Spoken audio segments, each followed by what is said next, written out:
नमस्कार, एनडीटीव्ही मराठीमध्ये आपल्या सगळ्यांचं स्वागत। मी प्रज्ञा। सकाळचे 9 वाजता आहेत आणि महत्त्वाच्या बातम्या समोर येत आहेत। ग्रँडमास्टर प्रज्ञानंदची आणखीन एक महत्त्वाची कामगिरी समोर येते। त्याच बरोबरीने सध्या मुंबईमध्ये चाकरमानी जे आहे ते प्रवास करताना त्यांना कोणत्या अडचणी येऊ शकतात, लोकल संदर्भातले अपडेट तुमच्यापर्यंत पोहोचवायचे आहेत आणि इतरही राजकीय घडामोडी आहेत। मात्र हे सगळं पाहण्यापूर्वी एक नजर टाकूयात आताच्या हेडलाईन्सवर।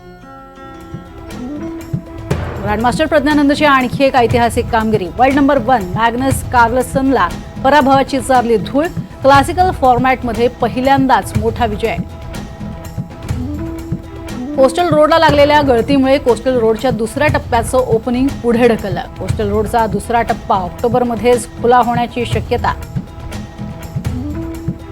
राज्यात येत्या 48 तासात आचारसंहिता शिथिल होण्याची शक्यता। निवडणूक आयोग दुष्काळ सदृश परिस्थितीच्या पार्श्वभूमीवर मोठा निर्णय घेण्याची ही शक्यता। मुंबईमध्ये आजपासून 5% पाणी कपात लागू। मुंबईला पाणी पुरवठा करणाऱ्या धरणांमध्ये पाणीसाठा कमी झाल्यानं पाणी कपात। 5 जून नंतर 10% पाणी कपात। मुंबईमध्ये उद्यापासून 3 दिवस महा मेगा ब्लॉक। 930 लोकल फेऱ्या रद्द तर लांब पल्ल्याच्या 73 गाड्याही कॅन्सल।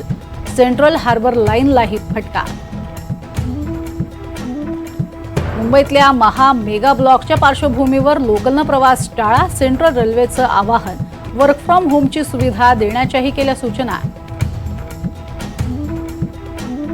पुढील 36 तासांसाठी मुंबई, ठाणे, पालघरला उष्णतेच्या लाटेचा येलो अलर्ट। कोकण, मराठवाड्यात पुढील 3 दिवस पावसाची शक्यता। आमदार जितेंद्र आव्हाडांकडनं महाडमध्ये मनुस्मृती फाडताना डॉक्टर बाबासाहेब आंबेडकरांचा फोटो फाडला। आव्हाडांवरती अॅट्रॉसिटी कायद्याखाली गुन्हा दाखल। जितेंद्र आव्हाडांविरोधात भाजप आक्रमक। आज राज्यभर आंदोलन करणार। बावनकुळेंचा इशारा। चौदार तळ्यावरती आव्हाडांकडनं डॉक्टर आंबेडकरांच्या फोटोचा अवमान।